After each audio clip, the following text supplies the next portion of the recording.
Man.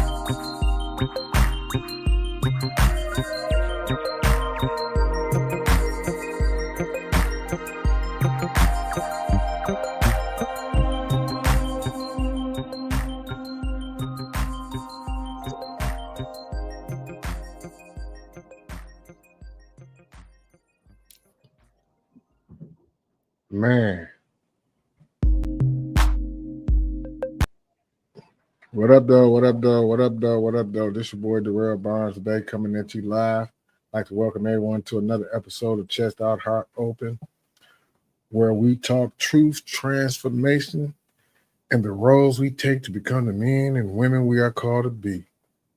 Yeah, I'm your host, again, Darrell Barnes. And today, this episode hits a little different for me.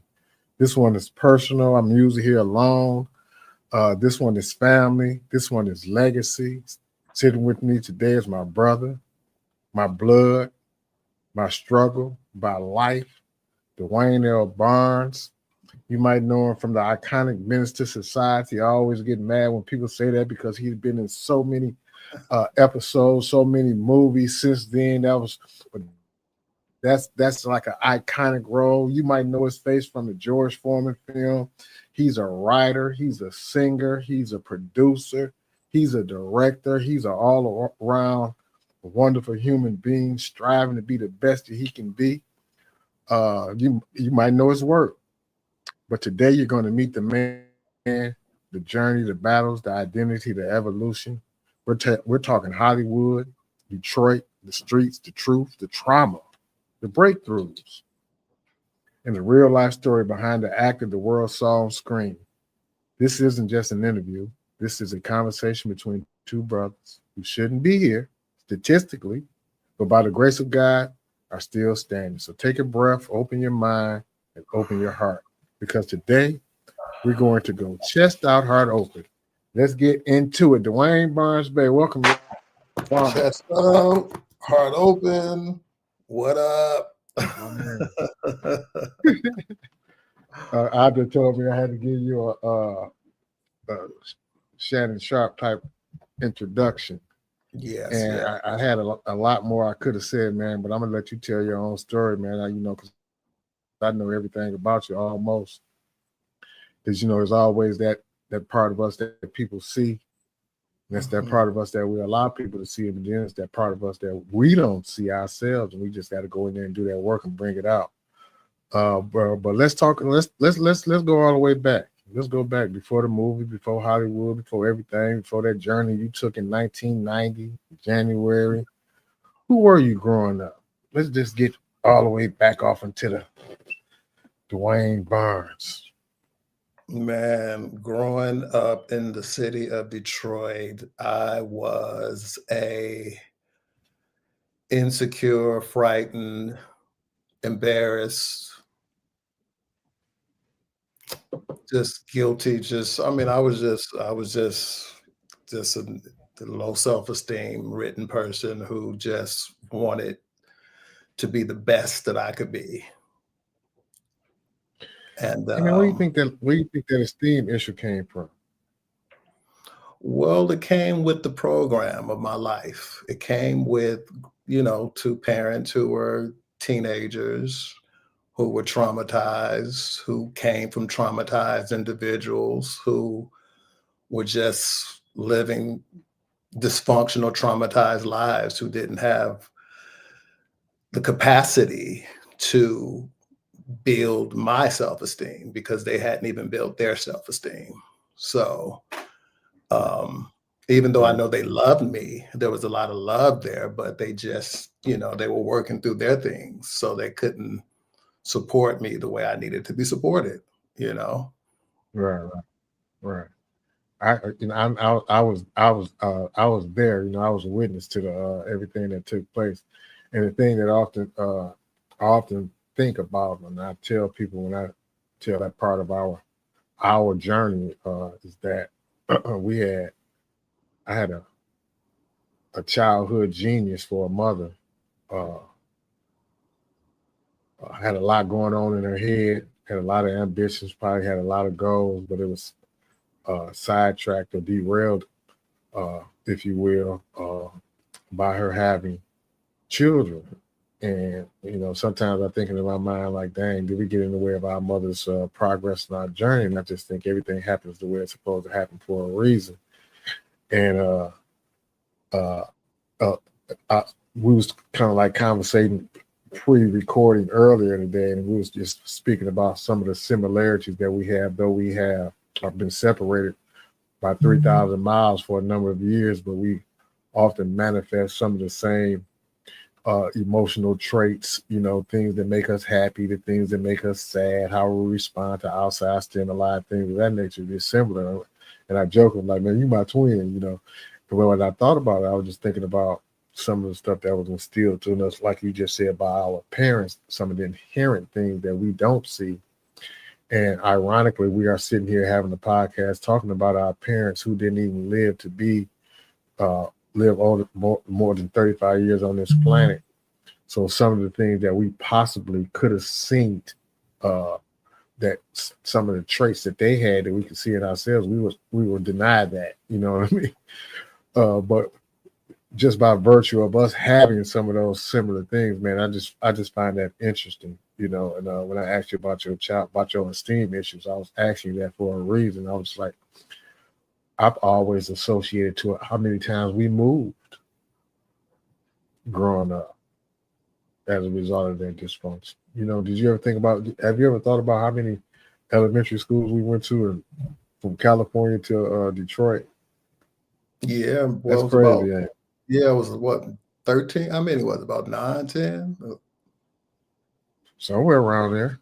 It's somewhere hard to around really there. keep up, man. 'Cause And that's what I was yeah, just saying, so man. It's, that it's it's no shade to them, but it's like there was no way that I could have had a healthy self-esteem. So that's why now I have a lot of compassion on myself because it's like there was no way. It's like they were teenagers. You know what I'm saying? There was so much going on in their lives. They didn't have time to sit down. And I mean, at least for me, I think you guys got a chance to spend a lot more time with our mother or whatever, but there was no sitting down like saying I love you and how was school and what's going on with you and you're the best and you're going to go out there and you're going to. I didn't really get that. You know what I'm saying? So I had to. I got it from grandmama. Grandma was very supportive. I mean, she was my best friend and she was my anchor, but even her, she was dealing with so much dysfunction within her kids, within her personal relationship. So esteem was I not always wonder what.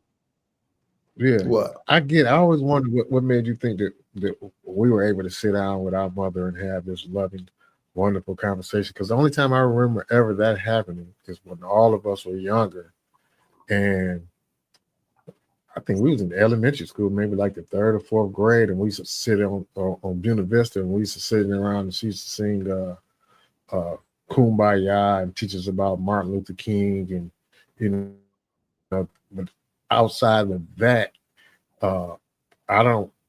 The time that I did spend privately, individually, wasn't what you would call a healthy Mm. communication formal relationship because it was just street activities. But I got most of what I no I ain't gonna say most all of what I got from grandma was Well, I in thought my y'all mind. said that. I thought Yeah, y'all yeah. said that at a certain time. I remember y'all be like, we had the perfect childhoods. I think y'all may have been in denial in some period of your lives when I was doing Memorial Street and I was talking out and y'all would be like, what are you talking about? And I would be like, okay, well, maybe you guys got that because I got to speak for myself. I didn't. So that wasn't the truth. Well, one of the things that I learned that I learned is that there can be 5, 10 people living in the same household, and all of them are going to share different experiences because they don't always be together. And what I was saying was, I didn't feel I never felt the neglect from our mother, but I could say we had a very, very, very traumatizing childhood. Uh, very, very traumatizing childhood with all the fighting and the. It was mainly all the fighting that took place in the household. All I'm talking about, it was like it was never ending. I'm talking about, I had to have a social worker in the third grade. So yeah, I get that. It was her and Vance who our stepfather really. I was in denial even calling him that for 40 years. But yeah, but that was traumatizing. I still experience some of the my nerves are still bad from those experiences. But what I was speaking of, like we did. I think all of us maybe did have some intimate moments with our mother, especially mainly and only I think when we moved on that I can recall when we stayed on Stanford. Uh, when we had got our own place and we all stayed on Stanford, all of us started having different individual experiences then. And then Terrell was kind of like look older at that time, and we spent a lot of time in the streets. But prior to that, we spent a lot of time there with my grandma. Uh, so but through all of that, though, I'm trying to what through all of that because I always aspired. Me and Terrell always aspired to be street legends. And Andre, he's much younger than us. He had that same aspirations. What uh, was the moment, or what influenced or shaped your mindset as a young man to want to go to Hollywood, or to be a star, to lead Detroit, period, and just to transform your life? What was it about? What was the moment that you said, "Aha, Well, I never got like I said, I felt like I lived an isolated childhood because I would go to school and come home and sit on the porch and be in the house, and mom and them used to be doing what they did. You know what I'm saying? They're grown up stuff, and so I just that?" always used to dream about I gotta do. I can't live this life. I got to get out of here at some point. I just wanted to be better. I just wanted to do better. And so fortunately, I met somebody who was crazy like me, who wanted to get out of Detroit, which was Nikki Gilbert. Mm-hmm. And so Mm-hmm. one of my friends had went to LA and she was singing and she sung at this Stevie Wonder club and she told me about it. And it just was so exciting to me. And I remember Nikki and I were in college and I was sitting telling her about it. I was like, and she went to LA and she was talking about, she saw Stevie Wonder, she met New Edition, and we both just looked at each other at the same time and just said, we should move to LA. And it was just like a Wow. kismet, synchronistic moment, just in that moment Wow. that moment forward, we just like wrote up a plan. We started trying to recruit other people to come with us. We were knocking on other creative people doors. We're moving to California. Do you want to come with us? They would slam the door on our face thinking we were crazy. And we just took our Wow. financial aid money and we moved. And we Who just, y'all move with? we found an apartment. We was calling, you know, Oh, y'all found your apartment before y'all moved there? we found an apartment before we moved here, but the thing is, when we got here, That's funny. I, I think it was some racism stuff that they wouldn't rent us the Right. apartment, and so we had to stay in a Oh wow. hotel, a motel, for a few days, and then we found another apartment, and we got set up. And I'll never forget. I think as soon as we got set up in our apartment, it was like I moved here on February the 3rd. Word. I Yeah, I called my remember that. mother. I called my mother and I wanted to talk to her, but I think she was high and out of it. She couldn't even communicate. And the next thing I know, on February 14th is when we found out that she had went into that coma. I had rode out to Right. Long Beach to visit Aunt Lois, and Aunt Lois was like, "Your grandmother want to talk to you." I got on the phone and she was like, "Dwayne, your mother would never walk, talk, or eat again." And that was just like the worst day of my life. I think I cried. I mean, that was the most painful. She said it just like that. Yeah, she was like, the doctor said your mother. She told me what happened. She was like, they said your mother will never walk, talk, or eat again on her own. And that was just, I think that's why I might have freeway phobia, because I just remember we were riding on the freeway going back from Long Beach to Hollywood. And now I just cried like a dog in the backseat of the car. And Nikki and Shauna was just in the front, just quiet. And I mean, it was just the most painful thing ever. Yeah, So, they kept it from me, man. They kept it from me when I, was calling from where I was at. They kept. I'm like, my mom won't answer the phone, and he was, you know, Punk was like, they going to the hospital. But anyway, yeah, but that's the that's an interesting interesting. and the interesting Go ahead. about it, she gave me that letter at the airport, and that was the first time that she had ever been vulnerable with me. Like, I never remember her saying, "I love you," or anything like that. But in that letter, she was just like, "I Right, love you because you remind me of me, because you're going out and you're doing things." And it was just like, I cried for the letter, because it was just like, oh, my mother, she finally opened up her heart to me. And then right, even like you wanted to. yeah, and it was just like, then for that to happen, it was just kind of crazy. And so then I had to make a choice, And like, do you go back to Detroit or do you stay on your dream? mm, I just remember in that letter, she right, said, be a star for me, be a star for me. I see you on TV. So it was something about that letter that just felt like she was telling me, like, no matter what, like, I want to see you on TV. I want to see you be a star for me. And so I went to visit, talked to the doctor. He told us what was up. And then I came back and just kept oh yeah, moving came forward. back to Detroit. I came back You to came back because Detroit. after Yeah, I she came went in the back for hospital. about, yeah, for a week. I saw her in the hospital. The doctor told what he said was that she had smoked some stuff called ice.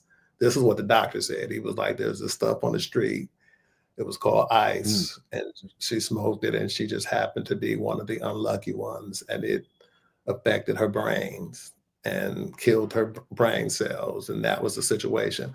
I know we always said that she was in a diabetic coma, but the that's what doctor the told me story that they told me. That's the story. That's see. I had kind of like mixed stories because I was told that on the house street that they moved in on American, that she had gotten uh, involved with some guys over there via somebody else that we knew, and they were selling. She had allowed them to sell drugs out the house because Andre had got locked up, and Terrell, I believe, was locked up too. Maybe I can't. No, oh, yeah, Terrell all had to be 3 of out. y'all. Something like that. All Yeah, something like that. It was she was there by herself or something of that nature, and she had allowed some guys to sell some stuff out of the house. And uh, when our friends found out, Boo Man and Dave them went over there to put the guys out, and they shot it. Had a shootout with the guys. They shot up the guy's house or something of that nature. And then my grandmama said my mother wanted to go back over there to get something. She believed that she had got some more drugs from the guy. She wanted to try to apologize. Something they gave her something that caused her. That's the story grandma told. She said she believed they gave her something that caused it. But uh when Nessina was telling me about the seizures and through the middle of the night and all that type of stuff, and she didn't take her insulin, sometimes I arrive with that story, but I always say it was a result of some. When I tell the story, when I'm talking to in the AA community, when I'm sharing the story about it, I always say it was something I believe that has to do something with some bad drugs. I don't, that's what I believe, and you just confirmed it. Because the diabetic thing made sense to me because they called it a diabetic coma or whatever. But the other thing made more sense to me too, and it caused her brain to be considered dead, brain dead. Some cells in her brain was dead, which put her in a vegetative state. We always say she was in a coma, but she more so was in a vegetative state, more so than a coma. Yeah, but that was something, man, to be able to come back down here and to go back. But the thing about it is, I also received one of those letters. Uh, Ironically, when I was, because I had ironically, me and you had went on a journey, but in different directions, almost in sync. You know what I mean? I had went to prison in '89, around that same time, January, February time in '89. So I'm saying that to say, so in '90, when you was getting ready to go to California, I never forget. It was February the 1st. I think he was leaving February the 3rd. They came to see me, and our mother, was our mother, and she was really, really, really emotional about you leaving, and she was really emotional about you leaving. And I was saying to myself, she very, very, she was, and I'm saying this because it was my last time seeing her as well. That was my last time seeing her. She was talking about how she had to go see you off, and both her babies leaving her, and blah blah blah. She was going on and on and on. So I talked to her every day when I got the call, but I was just thinking that I had an opportunity to get transferred from prison to go to the hospital. And in my mind, I was crazy young. I was thinking about escaping, and like I was gonna be out forever, thinking about the movies escaping. But then I thought about it. I was like, no matter what happened, no matter what rash decision, emotional decision that we make, we still got. I remember what she said in the letter and some of the things that she said to me. Because remember, she was a big stickler on our teeth. I was telling somebody this other day, our mother was a big stickler on our teeth because of, how they grew up. She got her teeth knocked out, and a lot of older family members had false teeth. And she wanted us to look good. She wanted our teeth to good. I remember she and I went to get my teeth cleaned. She was like, you're gonna be like a star. You're gonna be she said you're gonna keep a Hollywood. She just wanted us to shine. So I just thought about how, and I stayed out a lot of. It kept me out of a lot of trouble while I was in prison because I wanted to get out, hurry up and get out to be able to assist her. But to be able to come back, and then go back and accomplish the things that you accomplished, uh, that was great. And to have that kismet moment, that you and Nikki had, that was a great thing to do. But as a young man, let me ask you something. But just to go back a to lot of real people quick, they though, leave. let me Go say ahead. something real quick. The thing that was confusing for me with her being so sad that I was leaving and all that kind of stuff, it was like crazy to me because Uh-huh. I had lost contact with her. She never came Mm-hmm. up to when I was in college. She was never trying to hang out with me or see me or anything like that in my eyes. Like I know when grandma, she would take me over there and my mother would always want me to sing. So I would sing for her and grandma and all that kind of stuff. But it was just so when she was very emotional at the airport. And I was just so confused. I was like, I did not know. Sadly, this might sound sad, but it was like I didn't know you loved me that much. Because I didn't really She, feel it. she might I have been didn't feeling really. guilt. Hmm? It might have been guilt. It might have been guilt.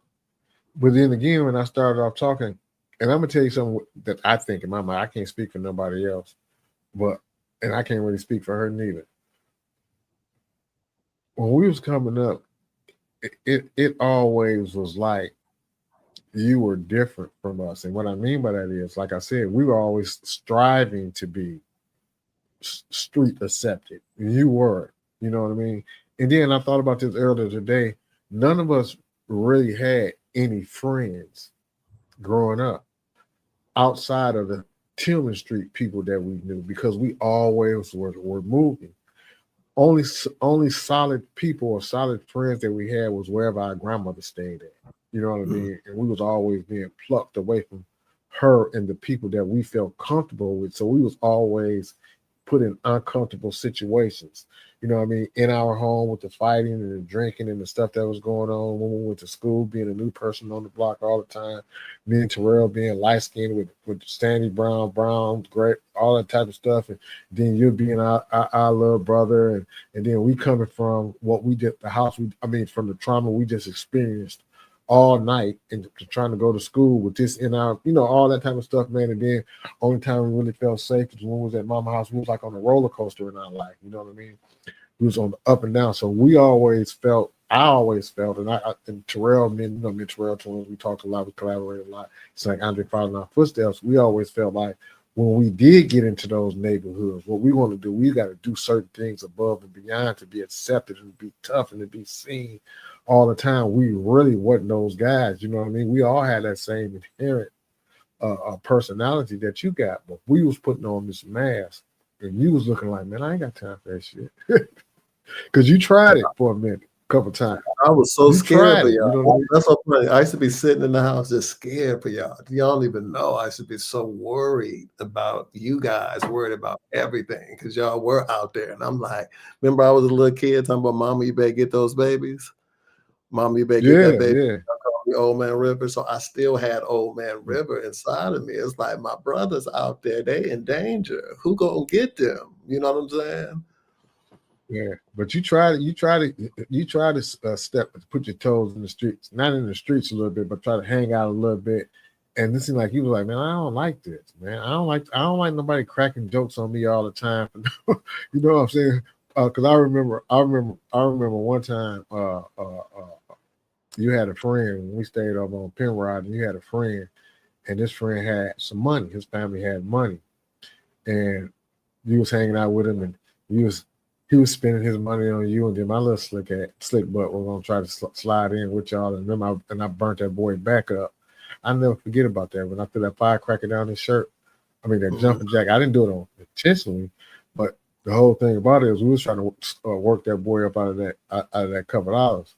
But the part where I think when the street, what happened to you, I think when you was like, man, I ain't got time for it. It was a lot of things that you didn't like about the streets.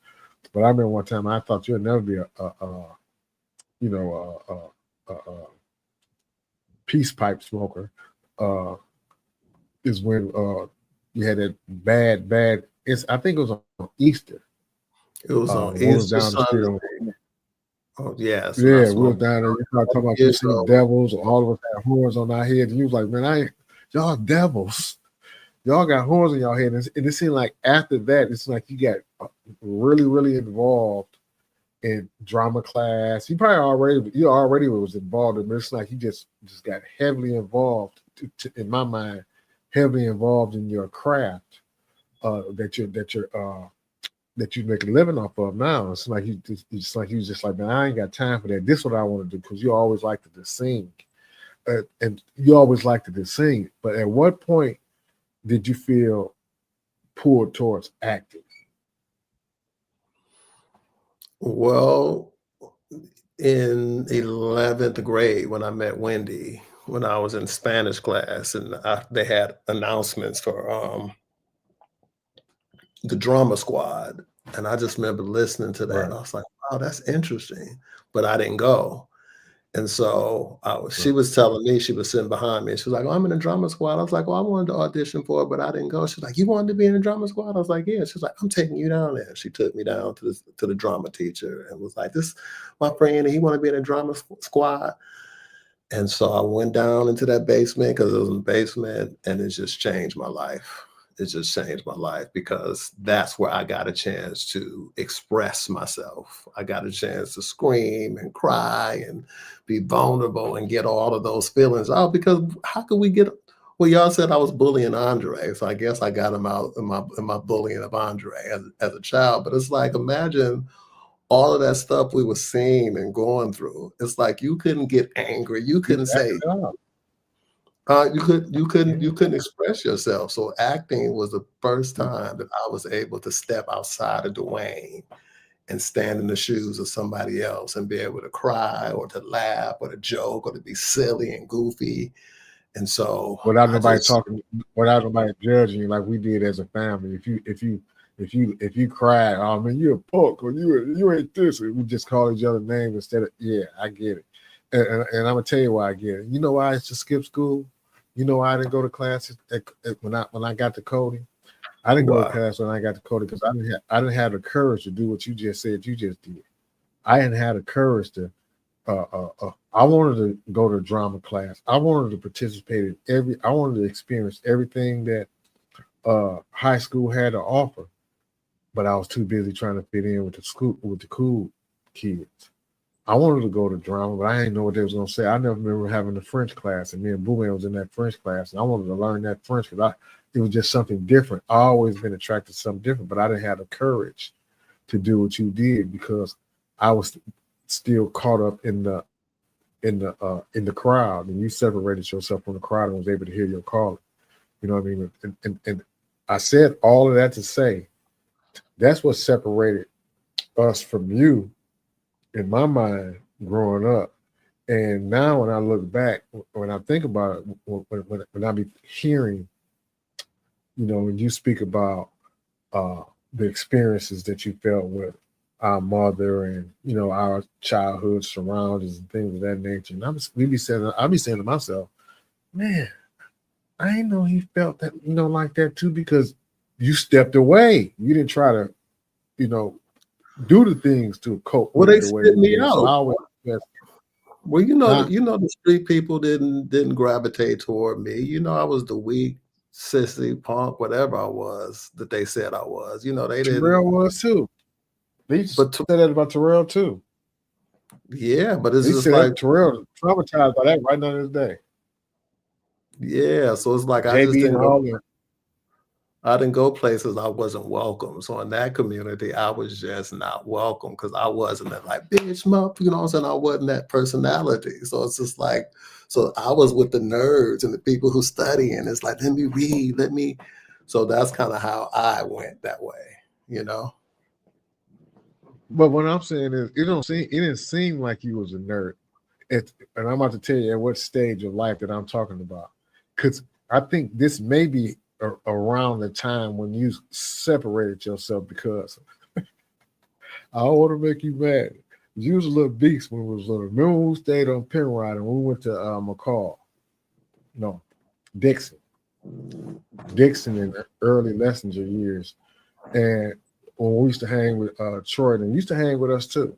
Uh, and all they used to want to do was just crack jokes all the time. They used to want to, we used to all, that's when Planet Desert said it really became like a thing, crack jokes all the time. And I one time, and I'm gonna tell you, I was mad in the mood. I remember one time, I think they broke you one day. They kept calling you Orkin Booty Mm, or some mm-mm, cracking joke. mm-mm. It was some Orchid joke, Booty, I remember that basis. one. Yeah, yeah. Yeah. He had a whole song with it, babe. I was mad. But like I said, I think as a result of all of that, it's like you said to yourself, man, I ain't got time for that.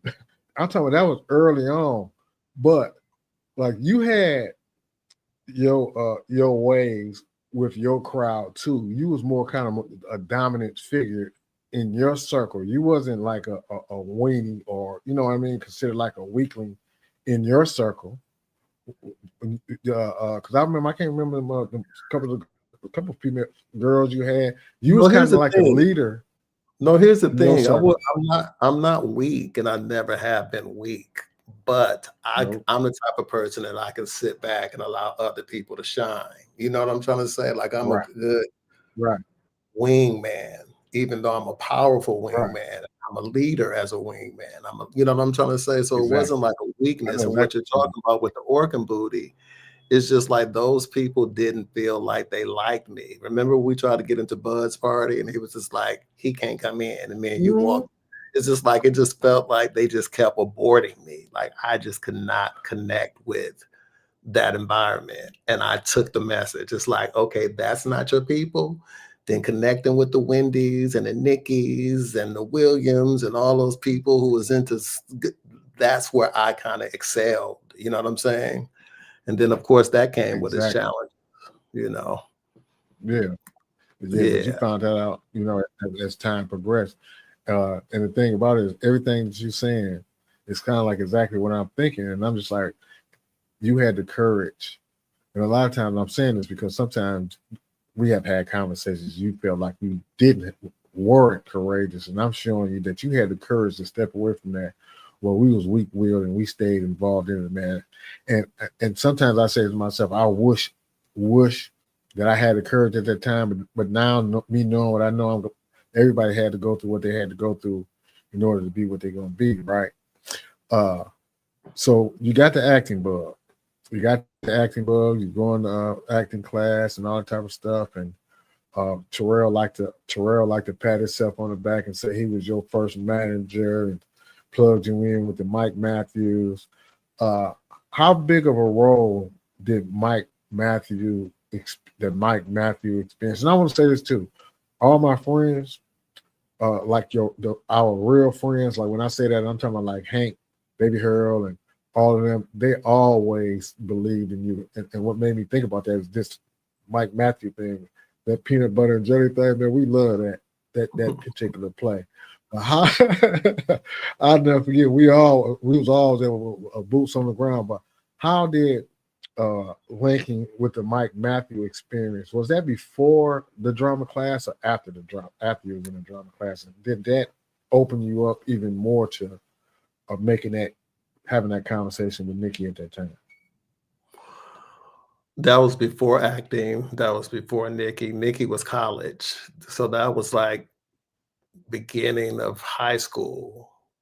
And I feel like Mhm. it was just validation. And the sad thing about it, I remember when we went to the audition for Mike Matthews and auditioned. Next thing you know, we get a knock on the door. It's Junior saying the Banks had hit Mama across the head with a flower pot. So we had to leave that and Oh go home wow, I remember with that. that tragedy. But the answer to your question, I think it was just always some validation. Like there's something, you got something special. Like people keep saying yes, people keep. Mhm. And so, and actually, the girl who went to California who met Stevie Wonder and all that kind of stuff, I met her in Michael Matthews' Future Stars. She was in a group with me. So and, um, Oh, that's how that ended up being a blessing. Like if I wouldn't have knew her, she would have came back and told me about, you know what I'm trying to say, told me about right, right. California. So it all I feel Everything like happened things for a sometimes are reason. just destiny. I think things sometimes are just destinies. I think you just have destinies. And I Mhm. feel like I was destined to move to California, destined to be an actor. It was just destiny, just following the yellow brick road, you know? Man, that's my favorite saying, follow the yellow brick road, because uh yeah, because the things that I'm doing now, man, nobody could have never told me I was gonna be doing it 10, 15 years ago, because it wasn't in the forefront of my mind. It just the way things happen. So okay. So you moved to California. Uh when you moved, you had to make another courageous decision prior to moving. It wasn't that like you were just leaving, like you were just this carefree young man who uh, had no responsibilities and things of that nature. He was just graduated high school and college. He also was a new father. So you had to make that decision. Uh, so you went to California. And let me tell you something funny. I always told the story, man. I don't know. This crazy, but perception. You know what I always say happened to y'all? I say y'all moved to California. I tell people this. Yeah, my brother, Nicky and his friend, all three of them, they moved to California. They had the one. My brother said he ain't staying with none of his family members. He don't want no hand up from his family members. And she said it too. So what they did was they went down there to a friend that had already went down there before them, and they slept in uh her mama's or somebody's basement. And look, and a week later, uh, Nikki got discovered by Michael Jackson, and Dwayne got discovered by Capitol Records and signed a record. That's the fantastic Hollywood story that I always told. Until you just told me about how y'all had the experience of getting down there. When you get down there, let me say this: when you got down there, did y'all go down there with the offer already, or you just went down there just to live and to look to see what Hollywood had to offer? Well, yeah, there was no offer. We just went down there just willy-nilly, came down here willy-nilly. We sent our deposit to the place. Uncle Barry picked us up and Dred picked us up from the airport, took us to the place, Mm-hmm. found out they wouldn't let us move in there. Uncle Barry and it was like, well, why don't y'all just move down to Long Beach? Y'all be close to us and move. And Nikki was like, no, I don't want to move down Long Beach because it's close and it's too far and it's going to be away from Hollywood. And we were so mad at her, but it was the best thing that she could have ever done. And so that's why we stayed in that motel and got up mad Right. at her because she didn't and found another Right. place. And I got my first job at Budget Rent-A-Car, which was on Hollywood Boulevard. Nikki could always talk her way into a job. She was like a manager somewhere in Beverly Hills because she got the gift of gab and just talked her way into being an Right. assistant manager. So we was just kind of like riding around the streets, looking at the studios, looking at Beverly Hills, just dreaming. And I Mhm. got my first agent because I got a job at the Census Bureau. And this older white man was like, why don't you give me your picture and resume? I have an agent. I'm a writer, but I'll give you your picture to my agent. And he gave his picture to my picture to his agent. I went in for an audition. The agent signed me and started sending me on auditions. And one This of is for those singing. auditions, hmm? This is for Hmm? singing or acting. For acting. This This is was for just singing or acting. Okay. acting. Okay. So my first Okay. audition was for Boys in the Hood. That was my first audition ever. And I booked Beverly Hills 90210. That was my first Mhm. booking. And then I saw an ad in the paper for this group, putting together this group, catch the bus way down the valley, audition for this group, got selected. And so that's how I got into Mhm. H2O. We started doing shows all over the city, got signed to the Whispers through Capitol Records. Mhm. And we were just famous around the city because we were just winning competitions after competitions, and everybody knew us. Jamie Foxx, people still be like, H2O, H2O.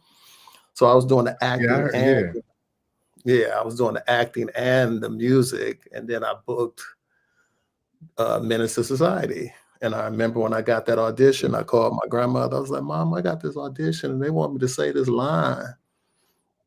She said, what is it? I told her.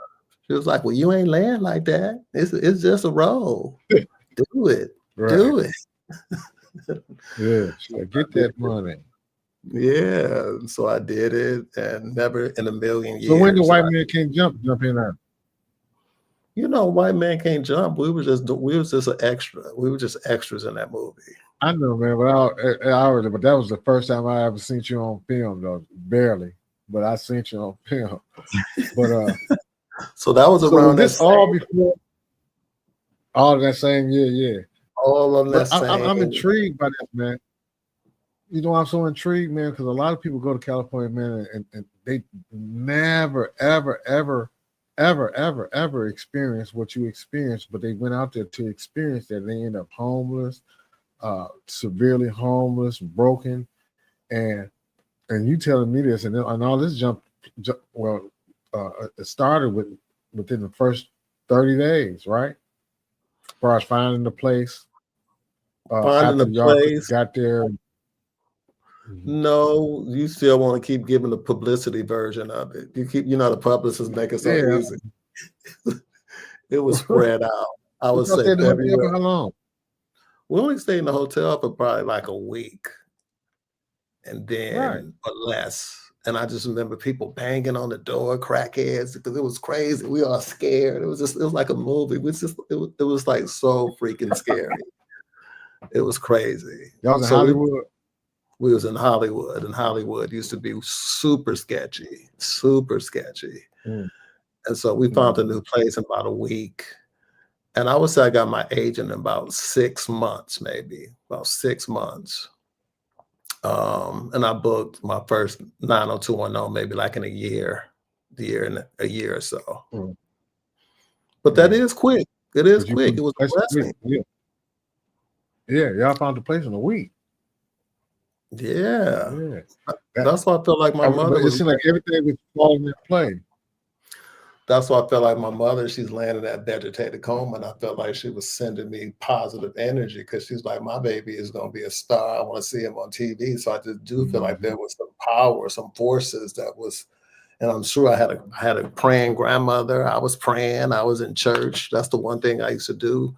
We used to get up and ride the bus and go to church regularly, and I know it was my faith So and that praying and sucks. all that stuff. Yeah, yeah. Riding the bus, that's putting in work. Now let me ask you this. So how did the Minister Society audition happen? How did that jump off? Well, like I was saying, like I just one day just got this audition and it's just like, oh, they want me to come in and say this line. Okay. And I just remember me and my friends, Nikki and all of us, they were all helping me. Like we all found the clothes, we were auditioning, try it this way, try it that way. It was just like this whole community just supporting me. And I go to the audition, the Hughes brothers sitting there with the casting director, walk in. Because I think I read for 2 parts. I read for the guy in the McDonald's Mhm. situation, and I read for that crackhead role. I did the McDonald's character, did that role. They were just like, "That's man, that's great. That's great." Mm. I left, and then, of course, I got the call that I had booked it, and, I was so excited, and never did I know that it was going to be a Right, thorn in my side. I never knew that that movie was gonna right. be so annoying. E exactly. I was just about to ask, once the movie dropped, how did people react and what changed for you? That's what my next question was. Here's the thing, man. It's like white people were like, "Oh my god, you're such a great actor," this, that, and the other, and it was black people coming up to me like, "How could you Mhm. do something so degrading? That's just degrading. What do you" So that's why I'm Who saying said it was that? a lot of, like, black people, like, a lot of, Was saying it was just degrading? yeah, like, "How could you do something so Yeah. degrading?" And this, that, and the other, and I'm Wow. like, "It's a fucking character. It's a fuck I see Yeah, this. man. I grew up with this, and I guess they are degrading, I mean, to some people, but this is some people's experience." And so, Yeah, but then I think like a lot of people, actors respected me. A lot of people wanted to befriend me. A lot of people respected my talent and they wanted me to coach them and help them. And yeah. Because that and took so depth, especially in that era of time, yeah, you know? yeah. Hey, let me ask you this, because is another part of the story I always tell about this too, and I want to see if it's true or if it's just something that I put in my mind and then just let it grow for years. Uh, I was going to ask, did you see uh, our era in that film? Meaning, was it something in your life or life experience that you drew from that helped you with that role? Because I remember a story I told you some years ago, and I thought, and I always tell people, that's where you drew the inspiration. And I'm about to tell you what it is. Drew the inspiration for that from, and I think I gave you the watch, a watch years ago. Didn't I give you a gold Whitnall watch years ago? Like it was before you went to. It was way before you went to California. But anyway, I had went to on one of my drug runs selling out here in Flint, and some had jumped off where guy had stole them, stole the money, and uh, make a long story short, it was a tussle. I ended up stranded out in Flint. Only thing I had left was this gold watch. Nope, nope. I'm sorry, that's the wrong story. This was in Lansing. I've been on a lot of journeys. This was in Lansing, and I was this guy was coming in buy drugs from, and he ran out of money. And after he ran out of money, he started coming and selling me his clothes. And I bought all his clothes. I had a bag full of clothes. Then he ran out of clothes and he came and asked me for some credit. And I was like, no, man, I'm done. He was like, man, come on, man. I'll suck your dick, man. And I hit him across the head with a 40 ounce bottle. I hit him across the head with a 40-ounce bottle. And he was like, oh, man, what you do that for? So is you going to do it or what? I was like, damn, I didn't crack the man upside the head with the 40 and everything. Yeah, that happened, and I thought I had told you that, and I always told people that I had told them about that story, and that's what he drew from. Yeah, but that's what was going on in that era of time, though. You know what I mean? So, yeah, No, the I ain't Hughes never tell you brothers are that. from Detroit. No, you never told me that. It's the first time I've heard that. But the Hughes brothers are from Oh, Detroit. The wow. directors are from Yeah, Detroit. So I'm sure that they yeah, yeah. probably had heard that story. But unfortunately, my inspiration came from our mother. Mm, When I told you I was coming to school and I saw her coming up and just looking all and You know what I'm trying to say? Yeah, So she didn't say that you're line, but traveling. it's Right. just like seeing that image and being able to The connect way you with was it. doing. Yeah. I remember So let me somebody ask you said this last question. when I did that Deadline article, somebody said it was what they say, typecasting or something, like something to that extent or whatever. But hey, you know, Yeah, people always talking. They don't be knowing. They don't be. One thing I learned about social media is people are always gonna have something to say. And when I right. say something, I mean something negative. Always. I don't care if you can have 1,000 positives. You're gonna have one jerk that coming in and got to throw something up in that line. But uh does Hollywood expose or glorify the streets or both to you? What's that last part? Say that I said, again. do they expose? Does Hollywood expose or glorify the streets or both to you? Um, I just think Hollywood, just like any art, is just it depicts life, like good art, like rap, like whatever you're doing, like even love songs is all just mirroring reality. Good art mirrors Mhm. reality. You know what I'm trying to say? That's right. Yeah, It's like that's why Boys in and the Hood, that's that's why what. BMF, that's why all these shows, it's like people get into them because it's like people, oh, I saw that, I know that, or I want to know about that, or I want to see that. You know what I'm saying? So, Yeah, appeals to their emotions or intellect or something or just to familiar about reality it. or to truth, you know? Yeah, that's why I think I'm so. I have the experience I have in the profession that I'm in because people always say, "Man, you just keep it real, man. You ain't like that, man. They come up with the, you know, sticking to the script more so than just keeping it real type thing." And I see that's what I see in Hollywood though. I don't think it glorifies anything. I think it do more exposing of things that's some of the things may be secretively taking place. And what I mean by secretively taking place is like people try to pretend like it's not taking place, but it's taking place right in Yes. front of your eyes, and then when you see it on the silver screen, you're like, oh man, what attracts you is because it seems so familiar because it's real.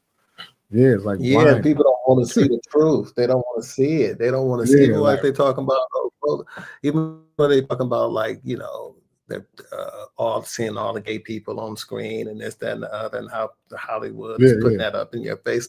And it's been everywhere since we've been kids, since in the Forever. 1800s, all of this stuff, it's just been hidden. And so now that you're seeing, it's like, I don't want to see it, even though my cousin, my brother, I see it. And it's like, so sometimes people don't want to see reality Exactly. and they get mad because Hollywood shows reality. I mean, sometimes they glorify it and they, you know, go over the top with it, but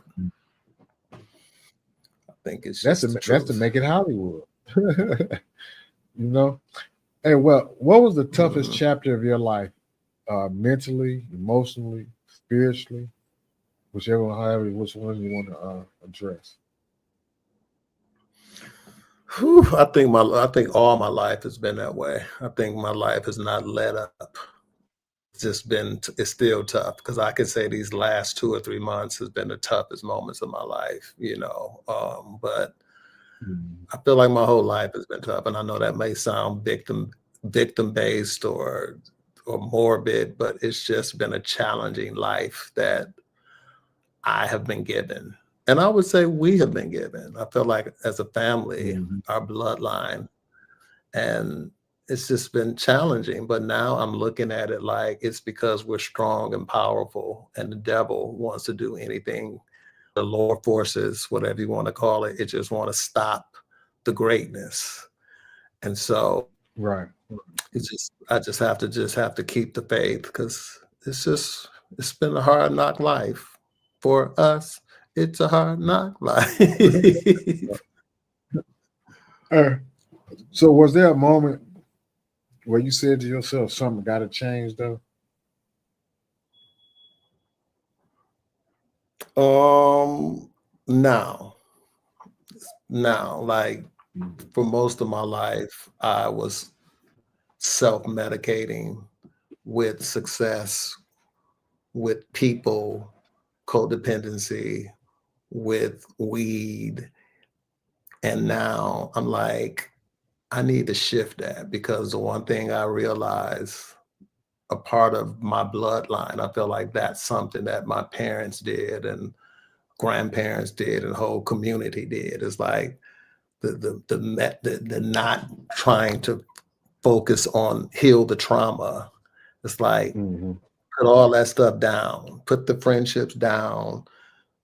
The career has been set down, not by me, just by God at the moment. But put all of that down and just focus on feeling your feelings, feeling your emotions, allowing yourself to be seen, Mm-hmm. allowing you to see yourself. Because sometimes it's like, I don't even want to see myself. So let me smoke it away, or let me call somebody and try to help them, or Right. let me book a job, or let me do something creative, anything to just stop me from seeing myself. And so these last 2 or 3 months, I've set all of that down, and I have been spending a lot more time with myself. And I've been learning so much, you know, about myself, Mm-hmm. about my lineage, about my parents, about my grandparents, and trying to do the healing work that they weren't able to do, because I feel Right. like that's what legacy is about. It's like, no, let me take the baton. Y'all couldn't fix this. Let me try to fix it. And so I can pass it on to the next generation. And it's not easy, and it's actually given me a lot of compassion for them. I'm like, this stuff is hard. Like, Yeah. sobriety is hard. You know what I'm Mhm. saying? It's scary. Yeah. So, So what does healing look like for you now? honesty, Mm. being vulnerable, being Mm. being just being all of myself. That's when they say take your power back. That means take your truth back. If you don't like something, you Right. don't like it. I don't like this person, and Right. I don't have to like it. You know what I'm trying to say? I don't like this thing. I don't like Yeah. that spiritual practice. I don't have. It's like just following the yellow brick road. Maybe that's what it is. That follow the yellow brick road. Follow what lights you That's up, right. and if it don't light you up, be off of it. Because I Mm. feel like I saw a lot of people in our growing up. I saw a lot of people be abusive to each other, and they stay in those abusive situations, and it doesn't help anybody. It don't help them. It don't help the person. So if I'm feeling uncomfortable with something or somebody, even if Mhm. they could be beautiful people to other people, but if they're not beautiful to me, I got to get off of it. The same thing with I smoking get weed. you. I used to smoke weed all the time, like you say, even you said at about 12 years old. What you say? I was seeing aliens. Yeah. I smoked weed all the Yeah. We was time, like 13. Yeah. having panic attacks and going through. It's like, why you keep doing that if it's not making you feel good? Oh, because everybody Right. else is doing it and they saying it make them feel good. And sometimes it makes you feel good. Okay, but if it ain't making you feel good all the time, get Yeah. off of Don't it. do it. Stop doing it. Mhm.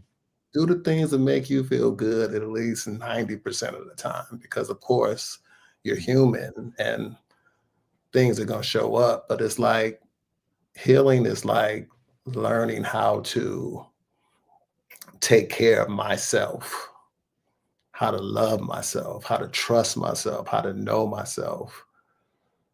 And Mhm. yeah. What about to you? What does I healing got mean to two. you? What does healing mean to you? Out of curiosity. Oh, healing mean to me is being at peace with myself. Uh, that's it. Being at peace with myself. Just being satisfied with where I'm at in life. That's what it's at with me. It ain't about how much money I got or none of that. It's just about being at peace and comfortable with where I'm at in life. That's what it looked like to me. Uh, I was gonna say because I didn't had you. I don't know what your schedule looked like, but I didn't had you for a minute. And I just want to ask you about two more questions. Yeah, let's do it. And what's something you always admired about me as a brother?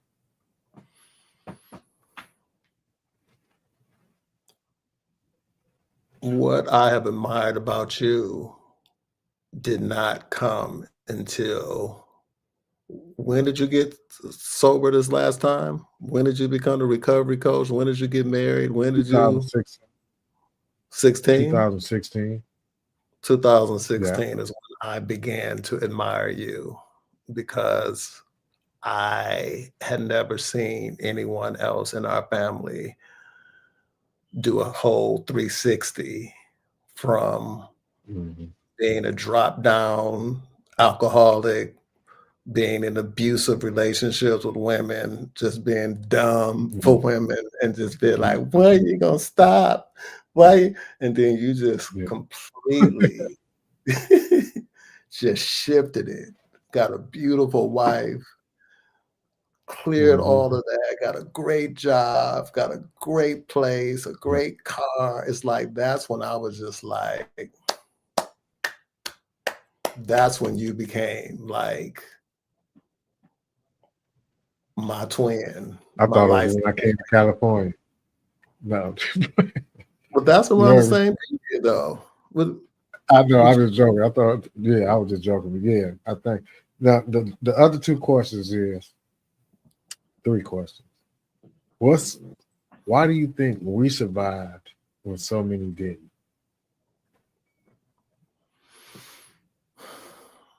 I think again, a lot of it is grace, a lot of it is mercy, a lot of it is Mhm. being chosen, but actually having the confidence, the courage to go against the grain.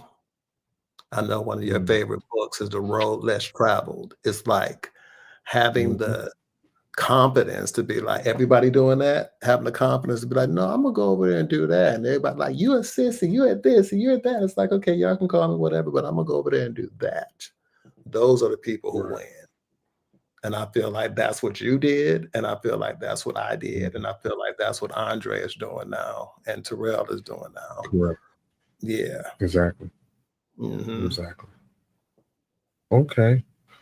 And to Uh, do what's different than what we were raised to do. That's not it's so hard for a lot of people to do differently from how they were raised. Like, that is the hardest thing exactly. in the world. It's like because your whole paradigm for life is like, "Oh, no, you get in relationships and you fight, and then you get back together, and then Yeah. you take your pain away, and then you do this." It's like that's what we saw, and to break free Yeah. from that is, like, the most challenging thing in the world to do because it's like, "Well, wait a minute, Yeah. no. You're supposed to stay in abusive and then you find out you're not Yeah. supposed to, you find out your parents were Mhm. wrong, and a lot of people don't wanna Yeah. make their parents wrong and their family wrong. That's like that's almost blasphemous to say they were doing wrong. It's like, yeah, but they were, Exactly. and you Yeah. gotta do something different. Challenging your belief system. Yeah. Yeah, Breaking free from your belief system is a hard thing to do. 'Cause that's all you know. yeah. Uh, so what do you think? What do you see for the next generation of our family? First of all, I'm proud of the next generation of our family. I think they're winning. I think Ty and Dominique and Shamaria and I just feel like they're seeing differently than what we saw. You know Hmm. what I'm saying? So I feel like and then their kids are seeing differently from what we saw. So I just feel like it's gonna keep getting better and better and better and better. The sky's the Man, limit for them. that's you're right because I was my granddaughter. I was talking to Dominique the other day. My granddaughter Malaya, she the oldest. She just turned 12, and Dominique was sick. Said she had contracted COVID, and you know how she was sick and she was trying to wash the dishes. I was like, "What you washing the dishes for?" Malaya supposed to be washing the dishes. She said, "Oh yeah, I got to teach her how to wash dishes." I said, "Teach her how to wash dishes at 12?" I said, "Man, I told her, I'm see if you remember this. I told her how our mother used to have us not only washing dishes, we had to sweep up, mop up, and we was and in her eyes, we could never do it right. I remember we stayed on the east side We were very young on East Euclid, and I remember we used to call ourselves sweeping up the kitchen. She used to always find something in the corner or something. It was all, but the point I was making is that you're supposed to start them off young with chores. You know what I mean? We didn't have that luxury. So the newer generation, the up and coming generations, or the generation that came behind us, I think what's different is they see what we were going through. You know what I mean, and what we were lacking, and they try to give their children a little more luxury than their parents had prior to them. And sometimes it can be a good thing, and sometimes it can be a hindrance. It depends on how structured they are with doing it. So it's a big difference. But like you say, I'm proud of everything that our family generation they doing, because none of them end up in prison. Never been to jail, arrested, not in the streets. All of them got jobs. Stabilized homes, taking care of their themselves and their family.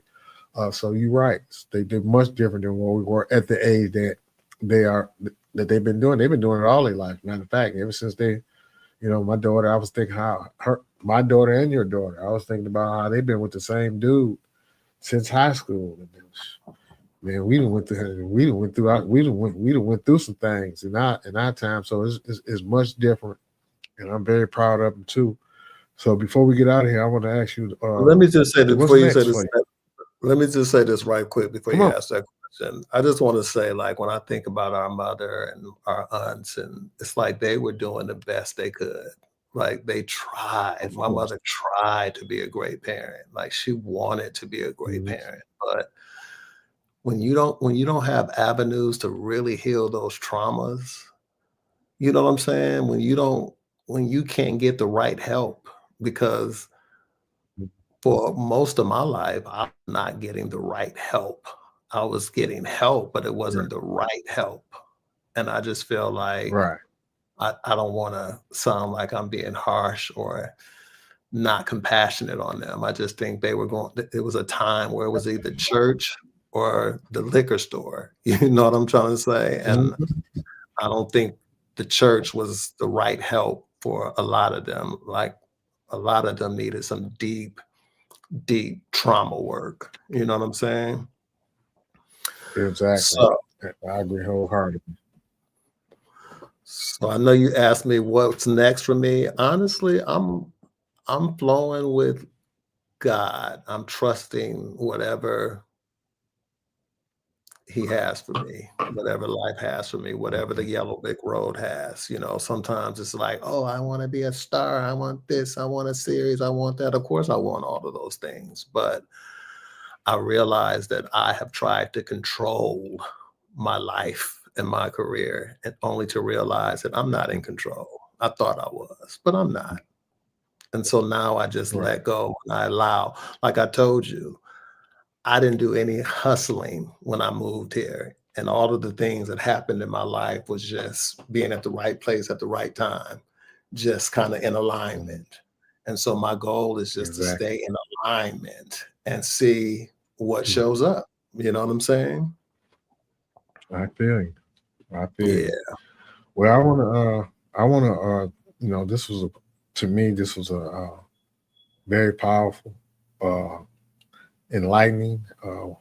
Maybe next time or sometime soon we can get Andre and Terrell on here with us so we can unpack some things, laugh.